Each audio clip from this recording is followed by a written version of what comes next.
أعوذ بالله من الشيطان الرجيم.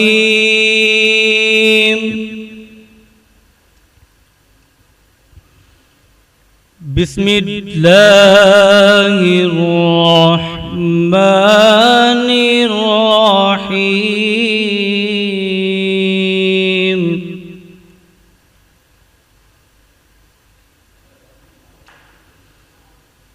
والضحى والليل إذا سجى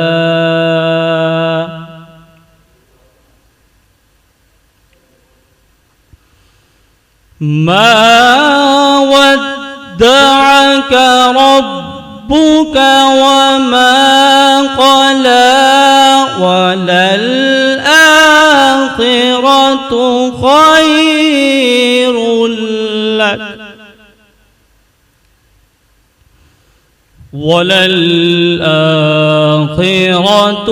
خير لك من الأولى.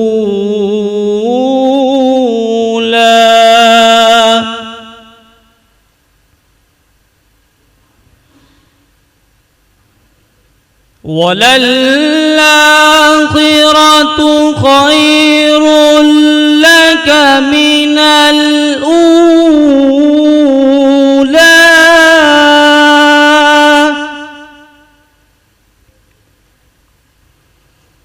ولسوف يعطيك ربك فترضى.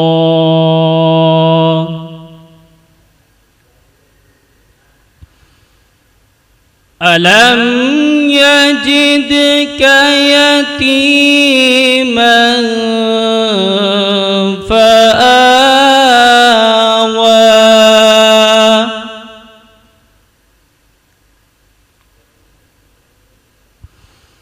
ووجدك ضالا فهدى ووجدك عائلا فأغنى ووجدك عائلا فأغنى. صدق الله العظيم. رمضان کرم ہے رمضان.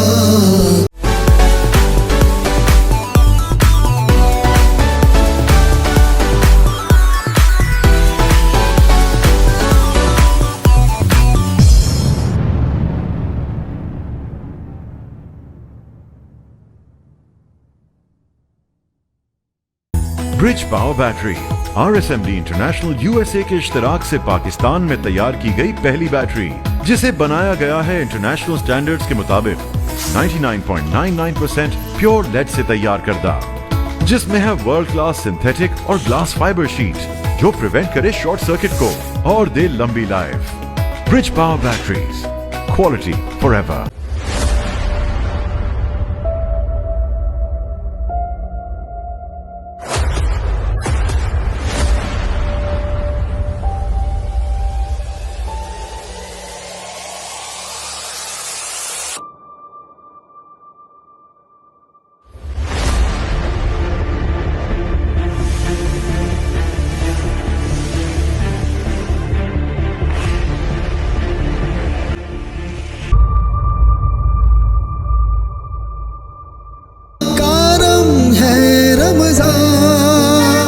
آغاز ہے رب جلیل کے ببرکت نام سے جس نے آپ کو اور مجھے پیدا کیا. درود و سلام سرکار دو عالم صلی اللہ علیہ وسلم، آپ کی آل پاک، اصحاب و انصار پر. السلام علیکم ناظرین، میں ہوں آپ کا میزبان انصب قریشی اور آپ دیکھ رہے ہیں حیدرآباد نیوز کی خصوصی رمضان نشریات بنام کرم رمضان. اور میرے ساتھ موجود ہیں السلام علیکم ورحمۃ اللہ وبرکاتہ، صلی اللہ علی محمد صلی اللہ علیہ وسلم۔ ناظرین، صاحبزادہ حافظ محمد علی نقشبندی حاضر خدمت ہے، آپ تمام کو محبت و برسلام۔ قرآن کریم فرقان حمید کی تلاوت آپ نے سماعت کی۔ جی انصر بھائی، آج کون مہمان ہمارے درمیان موجود؟ جی ناظرین، الحمدللہ آج 20واں روزہ ہے اور اب سے کچھ دیر بعد یہ اختتام کی جانب چلا جائے گا، اور ہماری کوشش یہ رہی ہے کہ پورے رمضان المبارک میں آپ کو مختلف شخصیات سے ملوائیں، چاہے ان کا تعلق پھر تعلیم سے ہو، ان کا تعلق کھیل سے ہو، ان کا تعلق کسی بھی شعبے سے ہو۔ تو آج ایسے ایک شعبے کے شخصیت ہمارے درمیان موجود ہیں، ASM ہیں UM انٹرپرائز کے ڈاکٹر ہیں، ڈاکٹر منور حسین صاحب۔ السلام علیکم۔ وعلیکم السلام۔ بہت شکریہ آپ کی آمد کا۔ جی علی بھائی، ان کے ساتھ کون موجود ہے؟ آج جو ہمارے درمیان موجود ہیں وہ ثنا خان مصطفیٰ صلی اللہ تعالی وسلم کے بارے میں کچھ اس طرح بتاؤں گا انصر بھائی جی۔ انہوں نے پورے پاکستان میں الحمدللہ مختلف ٹی وی چینلز سے الحمدللہ مقابلے جیتے ہیں، پہلی پوزیشن حاصل کی۔ میری مراد جناب محترم محمد الیاس رحمانی صاحب۔ السلام علیکم ورحمۃ اللہ وبرکاتہ۔ اور ساتھ ہی موجود ہیں حیدرآباد نیوز کی الحمدللہ ٹیم کا حصہ، میری مراد جناب محترم محمد علامہ محمد ارسلان قادر صاحب۔ السلام علیکم۔ آپ خیریت سے ہیں؟ طبیعت ٹھیک ہے؟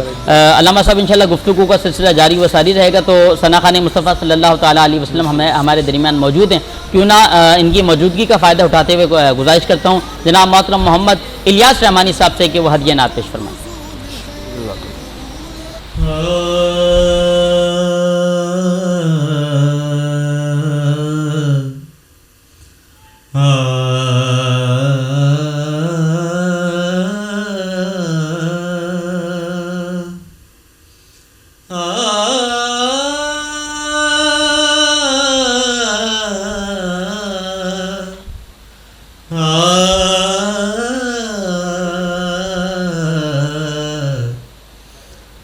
مدینے سے بلاوا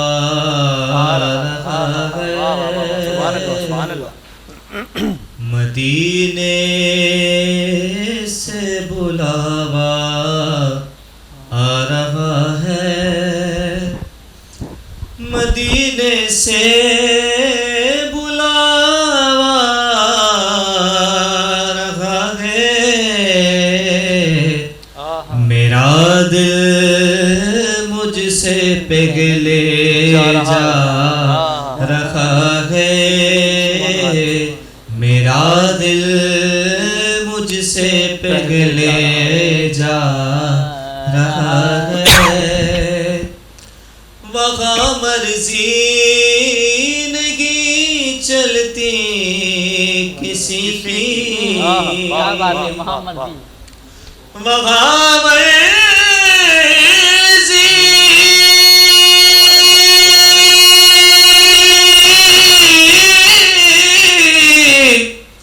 نہیں چلتی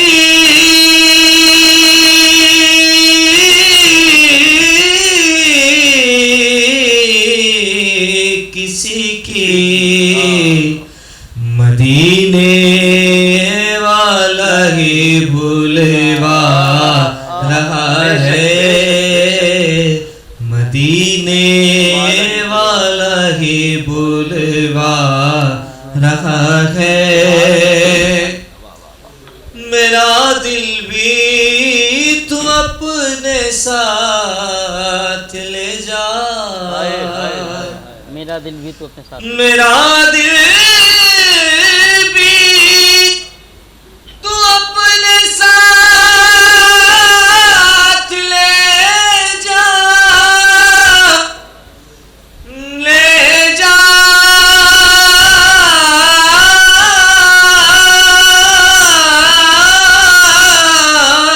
میرا دل بھی تو اپنے ساتھ لے جا، تو اپنے ساتھ لے جا، اکیلا کیوں مدینے جا رہا ہے، اکیلا کیوں مدینے جا رہا ہے، شب فرقت میں دل گھبرا رہا ہے، شب فرقت میں دل گھبرا رہا ہے، مدینہ آپ آپ کا یاد آ رہا ہے مدینہ آپ کا یاد آ رہا ہے اور یہ چکی سیدہ کی چل رہی ہے یہ چکی سیدہ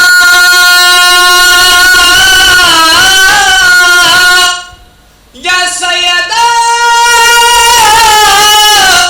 یا سیدہ یا سیدہ یا سیدہ یا سیدہ یہ چکی سیدہ کی چل رہی ہے زمانہ جتنا لنگر کھا رہا ہے زمانہ جتنا لنگر کھا رہا ہے مدینے سے بلاوا رہا ہے یہ چکی سیدہ کی چل رہی ہے یہ چکی سیدہ کی چل رہی ہے زمانہ اتنا لنگر کھا رہا ہے کیا بات ہے بھائی یار رحمانی صاحب بہت کمال کر دیا آپ جس ٹرانسمیشن میں جاتے ہیں اور ماشاء اللہ کمال کرتے تھے بہت خوبصورت انداز سے پڑھتے ہیں اللہ کریم میں آپ کو مزید برکت اور ترقی عطا فرمائے جی صاحب بہت ہی خوبصورت انداز سے کلام رسول مقبول صلی اللہ علیہ وسلم پیش کر رہے تھے میں آگے بڑھوں گا ڈاکٹر صاحب یہاں موجود ہیں ڈاکٹر صاحب بہت شکریہ بے قیمتی وقت کا سر مجھے پہلا ایک سوال جو خیر میں سوال تو بہت الگ پوچھتا ہوں لیکن آپ سے الگ سوال پوچھوں گا ایز اے ڈاکٹر کووڈ کا عرصہ گزرا پچھلے 2 سال ہم نے کووڈ میں گزارے الحمدللہ اب ہم جا کے پراپرلی اگر ہم بات کریں تو رمضان ہمارا صحیح گزر رہا ہے بالکل مجھے بتائیے گا اس کووڈ کے سیزن میں لوگ کتنا پریشان ہوئے اور جو ریشو ہم نے دیکھا بیماریوں کا اس کے بعد کیا وہ بیماریاں اب تک لوگوں میں چل رہی ہیں لوگ اپنے لائف پہ دوبارہ اسٹیبل ہونا شروع ہو گئے بسم اللہ الرحمن الرحیم کووڈ جو ہے کوئی ورلڈ وائڈ ایک وہ تھی وبا تھی جو ہر انسان کو فیس کرنی پڑی اور اس نے سب انسانوں کو افیکٹ کیا یہاں تک کہ مزدور طبقہ ہر ایک انسان کو اس نے افیکٹ کیا ہے اور اس کی وجہ سے ظاہر ہے اکانومی جو تھی ورلڈ وائڈ وہ بھی افیکٹڈ ہوئی ہے اور میرا یہ خیال ہے کہ ہر انسان جو ہے افیکٹ ہوا اس سے اور ابھی تک ہم اس کی لپیٹ میں ہیں اور آئندہ بھی مجھے نہیں لگتا کہ ہم اس سے نکل پائیں گے اچھا بالکل یہ جو ویکسینیشن کا عمل ہے یہ تمام تر چیزیں یہ ویکسینیشن جو ہے اب لازمی جز بن گئی ہے جیسے تشنج ہے خناق ہے کھانسی کی وہ ویکسین ہمیں ہوتی تھی ایسے ہی اب پولیو کی ویکسین بچوں کو ہوا کرے گی بیبی بورن بچے جو ہوں گے نا ان کو بھی نئی ویکسین ہوا کرے گی اب اس کو ہمیں کووڈ کے ساتھ ہی رہنا ہے کووڈ ہماری لائف سے نہیں اب جا سکتا بالکل بالکل ٹھیک اچھا ڈاکٹر صاحب ایک چیز میرے ذہن میں تھی چونکہ ہم نے جب ابھی رمضان المبارک کے ایام چل رہے ہیں کچھ دن پہلے بھی اور اب بھی تقریباً وہ چیز ہے ہمارے درمیان میں بیماری آئی جو جانوروں کے اندر آنا شروع ہوئی اس کو کہا گیا کہ بھائی وہ دودھ بھی استعمال نہ کریں گوشت بھی استعمال نہ کریں مرغی بھی استعمال نہ کریں مطلب بالکل ہی جو ہے وہ چیزیں روک دی گئی تھیں مجھے بتائیے گا اس بیماری کا پس منظر کیا تھا تھوڑا سا اور اب تک یہ بیماری چونکہ ہے موجود کہنے کے اس کے اثرات ہیں بالکل تو کیا نقصان پہنچا رہی ہے یہ جس طرح کی تصویریں ہم نے سوشل میڈیا پہ دیکھی کہ پاؤں پہ کچھ ہو گیا ہاتھوں پہ کچھ ہو گیا بیماری کوئی سی بھی ہے اس کا نقصان ہے صحیح اور زندہ چیز جو بھی ہے اس کو بیماری آتی ہے زندہ چیز کو موت بھی آئے گی بالکل یہ ڈیزیز جو ہے وہ وائرل ہے موسم جب چینج ہوتا ہے گرمی سے سردی آتی ہے تو یہ وائرس آتا ہے ایسے کووڈ کا آپ دیکھ لیں وہ بھی وائرس تھا اب بچوں میں افیکٹ اس لیے زیادہ جلدی ہوتا ہے بچے چھوٹے ہوتے ہیں اور ہماری جو چکن ہے مرغی ہے وہ ایک ننھی سی جان ہے وہ ہم تقریباً 35 سے 40 ڈیز کے اندر وہ 2 kg کی ہوتی ہے اس کی ویکسینیشن پراپر ہوتی ہے پراپر میڈیکیشن ہوتی ہے لیکن وائرل ڈیزیز جب موسم چینج ہو رہا ہوتا ہے نا تو وہ آتی ہے برڈ جو ہمارے فینسی برڈ ہوتے ہیں دوسری وہ جو دیسی مرغیاں ہیں ان میں بھی آتی ہے یہاں تک کہ ہمارے پرندے جو ہیں ان میں بھی وائرس آتا ہے اور انسان اب دیکھ کووڈ کی آپ نے بات کی